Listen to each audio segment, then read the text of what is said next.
जोहार आमर भाषाती आजिर खबर के आपण को स्वागत।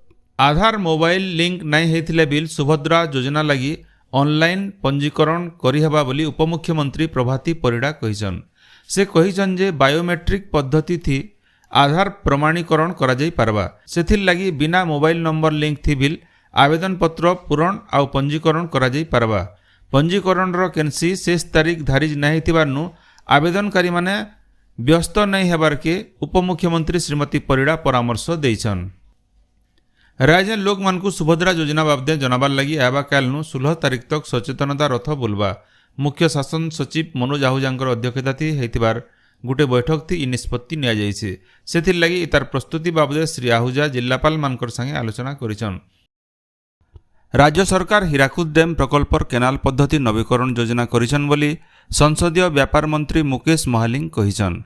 गलाकाल विधानसभा मुख्यमंत्री मोहन चरण माझींकर अध्यक्षता थी हेतिबार कैबिनेट बैठक निष्पत्ति बाबदे सूचना देकरी से कहिछन जे इ योजना थी 855 कोटी टंका खर्चा थी 4 वर्ष हीराकुद डैम केनाल मानकर नवीकरण कराजिबा। कैबिनेट निष्पत्ति अनुसार हीराकुद सेचांचल केनाल मानकर कार्यदक्षता बढ़ाजिबा और तल मुड़ के केनाल पैन पहुँचवा। कैबिनेट थी आउ दुईटा प्रस्ताव के बिल अनुमोदन मिली। अनुसूचित जनजाति संप्रदायर छात्र छात्री मानकु उच्च शिक्षा लगी प्रोत्साहित करबार के माधो सिंह हाथ खर्च योजना मूल हेबा। इ योजना थी 9 आउ 11 क्लास थी ना लेखुवार छात्र छात्री मानकु 5000 टंका लेखा मिलवा। सेंता द्रव्य आउ सेवा कर जीएसटी अधिनियम 2017 थी थिबार भिन्न भिन्न व्यवस्था के सरल करबार के संशोधन प्रस्ताव कैबिनेट थी पारित होइछि बोली संसदीय व्यापार मंत्री श्री महालिंग कहिसन। राज्य जल्दी 58टा शीतल भंडार तैयार करा जिबा बोली कृषि मंत्री और उपमुख्यमंत्री कनक वर्धन सिंहदेव कहिसन। गलाकाल विधानसभा कृषि विभाग खर्च दाबी उपस्थापन करी श्री सिंहदेव कहिथिले जे प्रारंभिक पर्याय थी इटा सब डिविजन स्तर थी स्थापना करा जिबा। सेथिर लगी कृषि विभाग प्रमुख शासन सचिव अध्यक्षता थी गोटे युग्म कमिटी गठन करा जाइछे। पश्चिम ओडिशार गणपर्व नुआखाई अवसर थी मुख्यमंत्री मोहन चरण माझी आबा 8 तारीख दिन सम्बलपुर गस्त थी आसिकरी माँ समलेश्वरी दर्शन करबार सहित नुआखाइबे। इतार छड़ा मुख्यमंत्री सीएम किसान योजनार शुभारंभ और भिन्न भिन्न नुआखाई भेटघाट कार्यक्रम थी जोग देवे बोली जना पड़िछे। उत्तरांचल राजस्व कमिशनर नुआखाई लगी आबा 10 तारीख दिन बलांगीर और नुआपड़ा जिला लगी आंचलिक छुट्टी घोषणा करिछन। इतार आगुनु राज्य सरकार 9 तारीख के भी छुट्टी घोषणा करिछन। सेंता नुआखाई लगी आबा 9 तारीख दिन ओडिशा हाईकोर्ट छुट्टी घोषणा करा जाइछे। सुभद्रा योजना के नेकरी बरगढ़ जिलापाल आदित्य गोयल गलाकाल गोटे सांबादिक सम्मेलन जरियान केन माने आवेदन करि पारबे से बाबदे सूचना देइछन। बरगढ़ जिल्लान 3,83,737 परिवार थिबार बेले 5,08,887 टा फॉर्म प्रिंट होकर बंटा जाइछे। बरगढ़ जिलार 2,929 टा अंगनवाड़ी केन्द्र 371 टा मो सेवा केन्द्र और 1,051 टा जनसेवा केन्द्र न आवेदन करबार व्यवस्था होइछे। 2,849 अंगनवाड़ी कर्मी और 107 जन सुपरभाइजर इ कामे नियोजित होइछन। लुकर सुविधा लगी सब ब्लॉक मानके सुभद्रा हेल्प डेस्क खोला जाइछे बोली से सूचना देइछन। आवेदन पूरा महलिया हेबा और इ बाबदे केहनी जगह नो आवेदनकारी मानकनु पैसा निया जाउथबार जना पड़ले कड़ा कार्यानुष्ठान ग्रहण करा जिबा बोली जिलापाल श्री गोयल निर्देश देइछन। सेआडे सुभद्रा पोर्टाल रो साइट नाइ खुलुथिबार नु बनिया लोग हैरान होतबार देखबार के मिलिछे। गलाकाल बरगढ़ जिलार बरगढ़ सहित अताबिरा भेडेन विजेपुर पाइकमाल झारबंद बरपाली भटली सोहेला अमाभोना गायसिलेट पदमपुर ब्लॉक और गाँ मानके थिबार जनसेवा केन्द्र और मो सेवा केन्द्र मानके सुभद्रा योजना थी आवेदन करवार लगी घंटा घंटा धरिकरी लाइन लगैथिले। गलाकाल दिन भर सुभद्रा पोर्टाल नाइ खुलबार नु लोग माने निराश होइछन। मुख्यमंत्री मोहन चरण माझी भुवनेश्वर लोकसेवा भवन विद्यालय और गणशिक्षा विभाग तरफ मूल करा जाइथिबार स्वतंत्र पोर्टाल आम वृत्ति वेबसाइट लोकार्पण करिछन। पोर्टाल जरिए छात्र छात्री माने भिन्न भिन्न रकम कैरियर बाबदे सूचना पाई पारबे। इतार जरिए पाखापाखि 16 लाख विद्यार्थी लाभ पाइबे। सेंता मुख्यमंत्री श्री माझी उच्च माध्यमिक शिक्षा निर्देशालय तरफ तैयार होइतिबार शिक्षा ज्योति वेबसाइट के लोकार्पण करिछन। वेबसाइट थी युक्त 2 रो शिक्षा बाबदे सब सूचना आउ एकाडेमिक कैलेंडर मिलवा। बरगढ़ जिलार भटली इलाकान गला 3 दिन हेबा 2 पट हाथी गाँ मान को जाइकरी धान चाष और बायर व्यवसाय नुकसान करुछन। गलाकेल खरमुड़ा गाँव हाथी थिला बेले जंगल विभाग तरफु हाथी मान को निघा रखा जाइछे। हाथी मानकनु धन जीवन सुरक्षा करवार लगी भटली ब्लॉक अध्यक्ष नित्यानंद प्रधान बरगढ़ डीएफओंकर संगे कथबार्ता होइछन।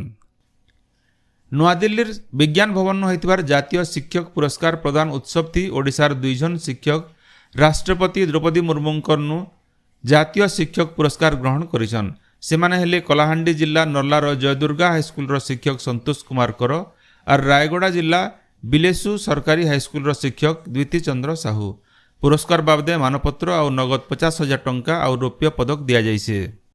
राज्य काम करुवार डाक्तर मानकर सुरक्षा के नजर थी रखिकी टास्क फोर्स गठन करा जाइछि बोली स्वास्थ्य मंत्री डॉक्टर मुकेश महालिंग कहिछन। विधानसभा इ बाबदे मुलतवी प्रस्ताव आलोचनार उत्तर देकर से कहिछन जे फी मेडिकल कॉलेज परिसर थी पुलिस आउटपोस्ट प्रतिष्ठा करा जिबा। महिला और शिशु अपराध क्षेत्र थी सरकार शून्य सहनशील नीति अपनाउछन। सीमांकर क्षेत्र थी घटुथिबार फी अपराधर विचार प्रक्रिया के जल्दी करा जिबार उपरे सरकार पदक्षेप नौछन बोली मंत्री श्री महालिंग कहिछन। गोड़भगा सारस्वत महाविद्यालय 34 नंबर प्रतिष्ठा उत्सव गलाकाल हो जाइछे। ये अवसर में प्रतिमा पालकर अध्यक्षता होइतिबार सभा थी रेंगाली विधायक सुदर्शन हरिपाल, सम्बलपुर विश्वविद्यालय उन्नयन परिषद निर्देशिका संयुक्ता दास, सतलमा कॉलेज अध्यापक लोकबंधु प्रधान जोग देकरी शिक्षानुष्ठान शिक्षक और छात्र छात्री भूमिका बाबदे आलोचना करथिले। भारतीय सेना बाहिनी नियुक्त होइतिबार पदमपुर सरईकेला गाँवर सीमा नायक ट्रेनिंग सारिक निजर गाँ के फेरीछन। गाँ तरफु गलाकाल ताहाकु संबर्धना दिया जाइछे। राज्य गला 5 वर्ष भितर 1625 जनकर चढ़क मराथी जीवन जाइछे बोली राजस्व मंत्री सुरेश पुजारी कहिछन। विधानसभा इ बाबदे गोटे प्रश्नर उत्तर देकर श्री पुजारी कहिछन जे खनिज पदार्थ अतका थिबा राज्यनु अतका चढ़क मारसी। अलगा जिला मानकनु मयूरभंज, सुंदरगढ़, बालेश्वर आउ केन्दुझर अतका चढ़क मारुछे। खाली मयूरभंज जिलान बछरक पाखापाखी 72,000 थर चढ़क मारिथिबार जना पड़ीछे। चढ़क मारिक जीवन जाइथिबार लोक मानकु अनुकंपामूलक साहस टंका बढ़ावार बाबदे सदस्य मानकर प्रस्ताव के विचार करा जिबा बोली श्री पुजारी कहिछन। बरगढ़ जिला सोहेला थाना गर्भना गाँव मिनी ट्रक धक्का थी गाँव झनकर जीवन जीवार घटना के नेकरी उत्तेजना देखा देइथिला। गाँ लोके गलाकाल जातीय राजपथ अवरोध करथिले। अशोका बिलकन ठीक भावे रास्ता तैयार नहीं करिथिबारनु बारंबार दुर्घटना घटुचे बोली अभियोग करबार सहित सर्विस रोड तैयार करबार, रास्तानो लाइट लगाबार और मृतकंकर परिवार के क्षतिपूरण देवार लगी दाबी करा जाइथिला। 2 मास भितर दाबी पूरण हेबा बोली प्रतिश्रुति पाइला उतारू लोक माने रास्तानो हटिथिले। इनो जनै दिया जाई पारे जे गलाकाल गर्भना गाँवर बसु नायक सोहेला बजार नुआखाई बजार सारी करी मोपेड घर के फेरुला बेले गोटे मिनी ट्रक धक्का थी ताकर जीवन जाइछे।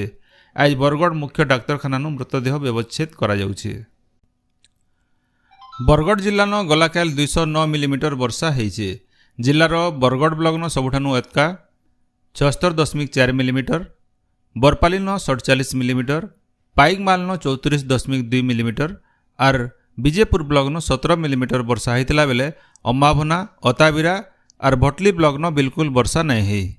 उत्तर पश्चिम बंगोपसागर सृष्टि होइतिबार लघुचापर प्रभाव थी आज रायजर 18टा जिल्ला बनिया वर्षा हो पारे बोली पाणीपाग विज्ञान केन्द्र तरफु अनुमान करा जाउछे। आपण माने सबुदिन सुनुछन आमर भाषा ती रेडियो खबर सम्बलपुरी समाचार। सम्बलपुरी समाचार बाबदे आपणकर मतामत देवार सहित ई काम के आगे जारी रखबार लगी तहक और सहयोग देवार के अनुरोध। आमर यूट्यूब चैनल के लाइक, शेयर और सब्सक्राइब करुन आउ फेसबुक पेज के फॉलो करुन। जोहार।